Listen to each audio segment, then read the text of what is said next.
আসসালামু আলাইকুম ভাইজানটা সব ভালোই রয়েছে। ফাগুড়ে আমাদের গ্রামমন্ডি ভেদিয়াতে যখন আসবে তাদেরকে ভাইপোকে দেখতে দেবো। এদিকে টোটো আর ভাইপোকে ডাকবে, পয়সা লিখে না আসবে সেটা আলাদা ব্যাপার, কিন্তু ভাড়া পাবে কি গো ভাইপো?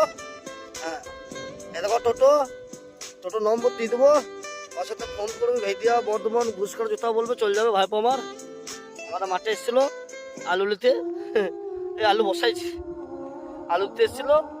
তো যাই হোক বন্ধুরা, আমার ভাইপোকে একটু দেখো, হ্যাঁ একবার 4-5 মিনিট পটাশ পটাশ করে। হ্যাঁ দেখো আমার ভাইপো দেখছি তো।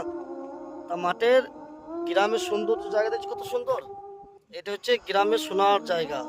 যতই বিদেশে থাকি ভাই, মনটা কিন্তু গ্রামে পড়ে থাকে। পয়সা থাকলেও সেখানে মনটা থাকে না। এরকম আমার চাচা দেখো কেমন হয়েছে, বাড়ি বুঝতে পারছো। তো যাই হোক, সব ভালো থাকবে। আর এলে একবার চাচার নম্বরটা মেনশন করে দেবো, ফোন করবে যেতে মন।